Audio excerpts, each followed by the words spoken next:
Hi there. I'm Chatter, your friendly assistant from Roll Talk English. Here, we help you speak English naturally and confidently in everyday life and at work. Our lessons are built around relatable, real-life conversations that are practical, lightly humorous, and easy to follow, so learning feels comfortable and enjoyable. Best of all, you can access free speaking practice materials on our website at rolltalkenglish.com. So today we're kicking off something really special.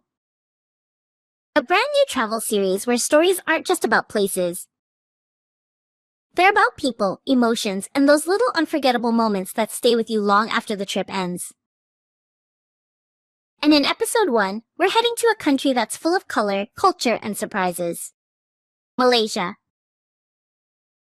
But here's the twist.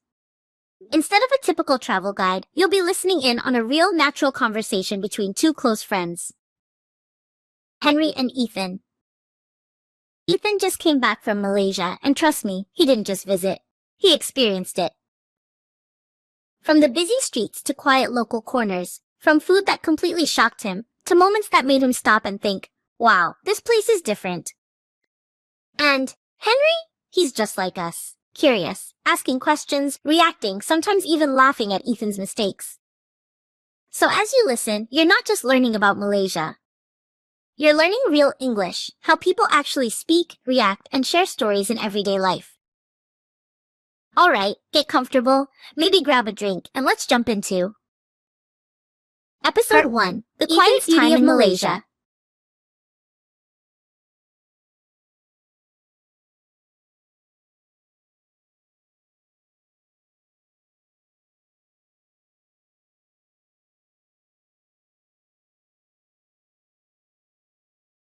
So, Ethan, you mentioned you went to Malaysia last year, right? I don't think you ever told me the full story. Oh, yeah, I did. It was an amazing trip, honestly.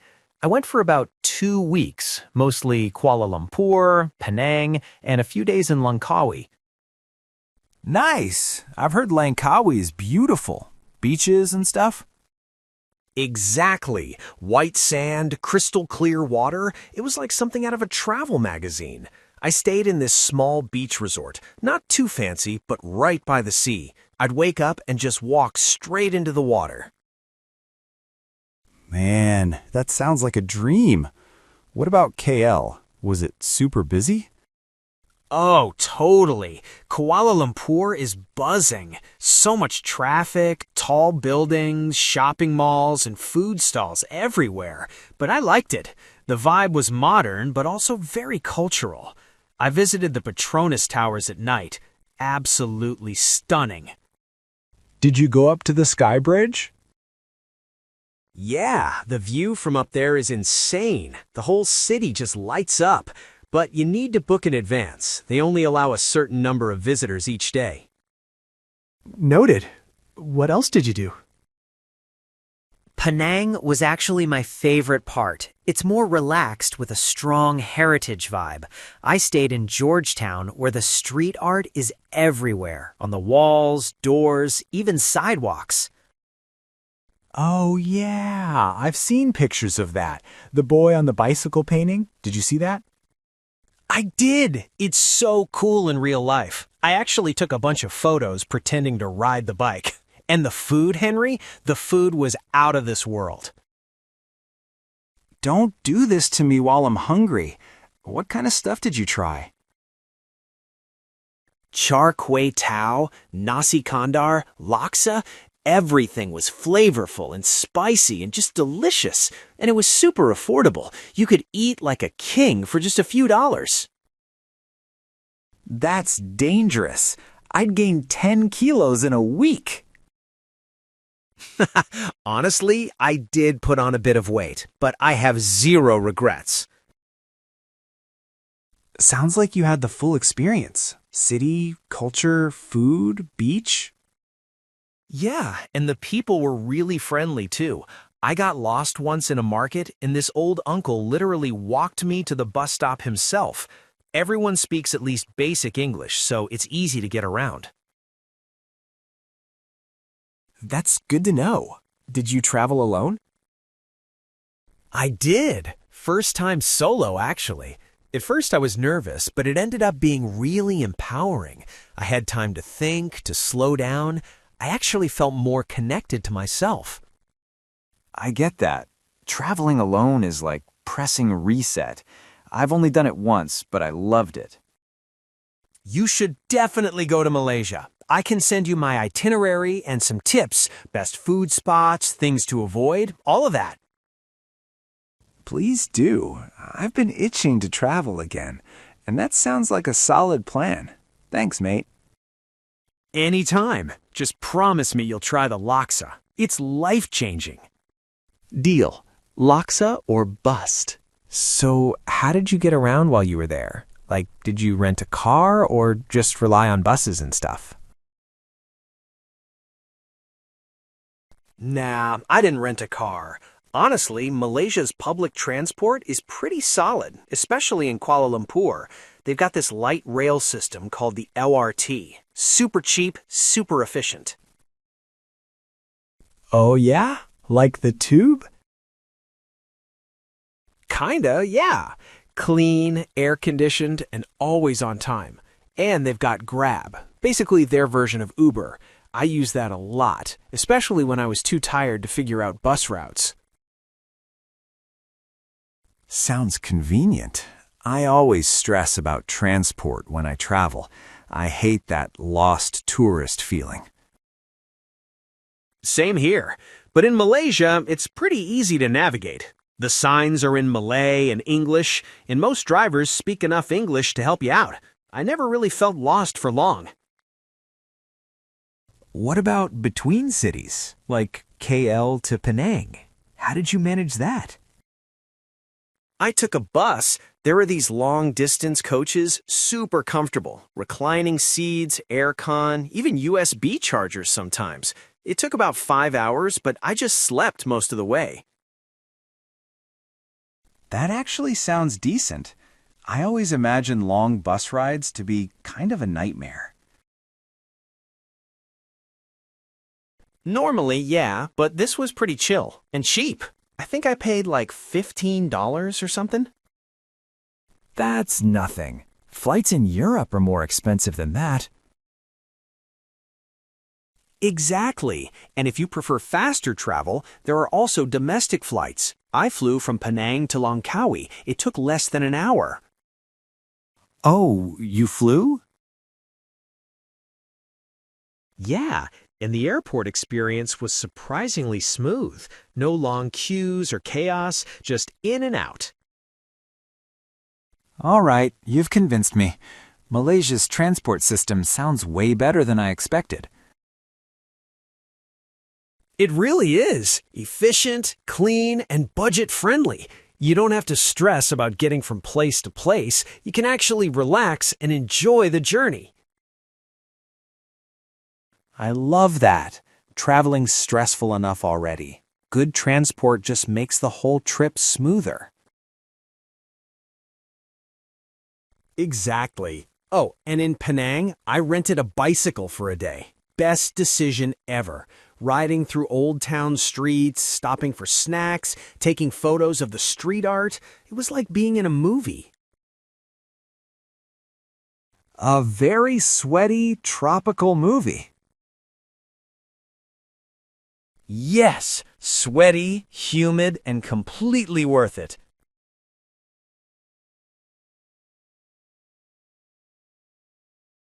Part 2. Polite and calm people.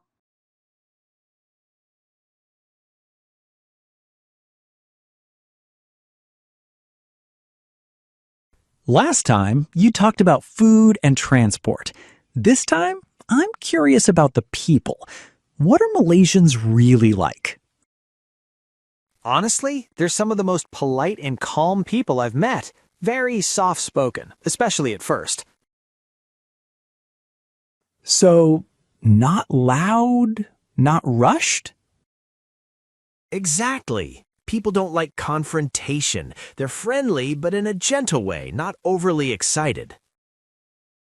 Interesting. Is it very diverse?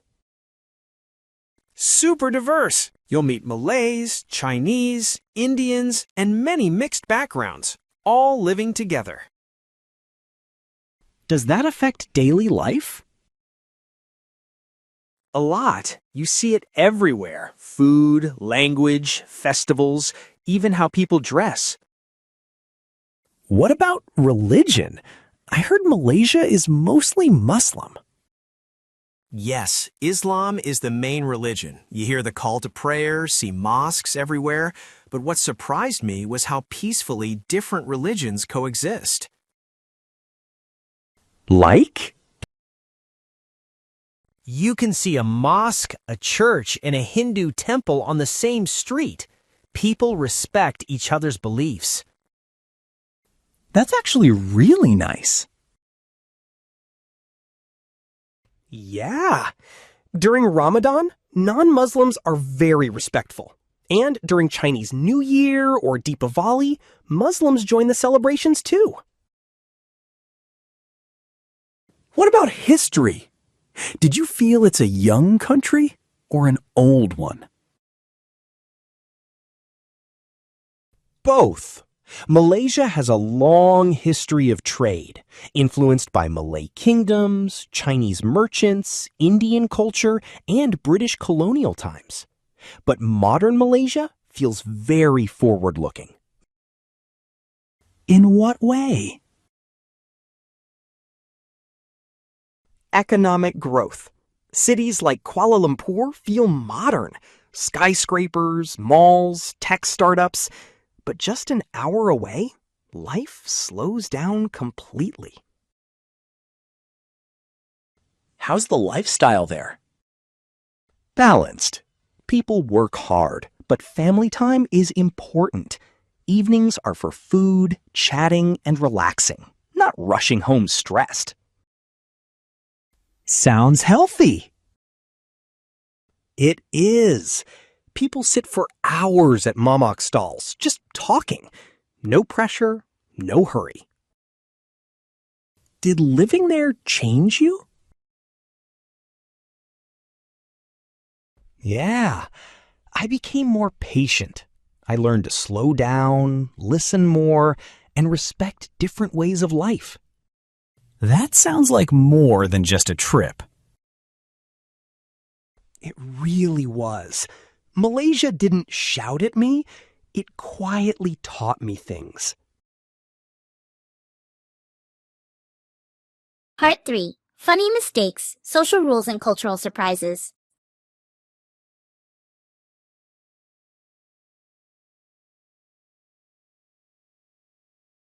Okay, be honest. Did you make any embarrassing mistakes in Malaysia? Oh, plenty. Malaysia taught me lessons the fun way.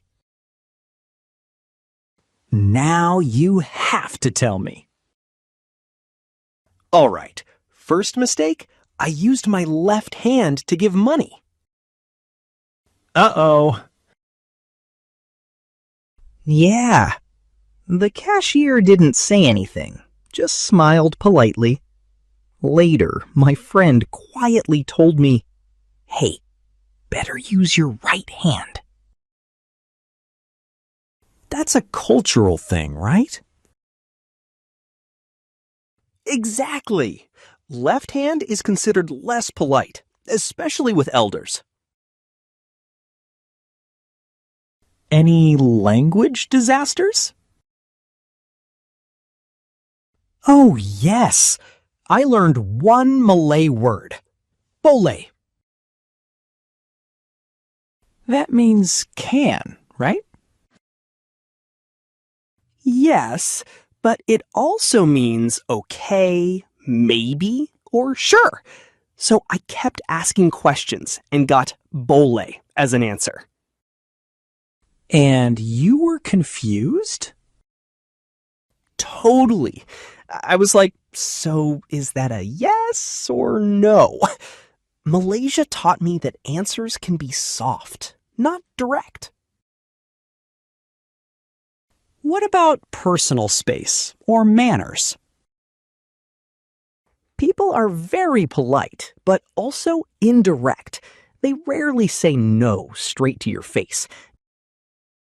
So how do you know? tone. If they say, "We'll see," or smile too politely, it probably means no. That's tricky. Yeah, but kind. They don't want to embarrass anyone. Any surprises in daily life? Shoes. I forgot to remove my shoes at someone's home once. Classic mistake.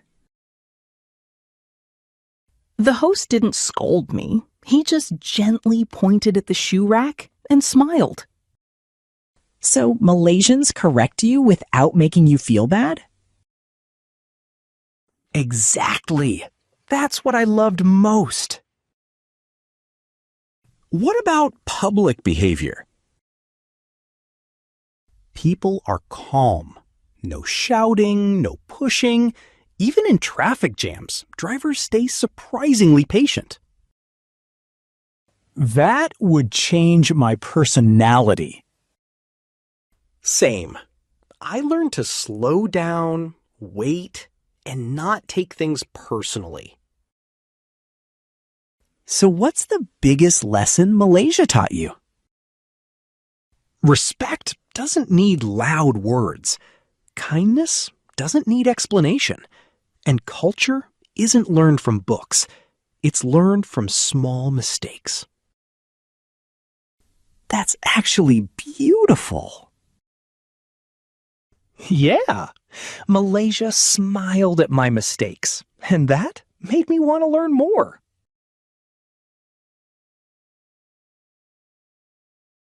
Alright, that's the end of today's conversation.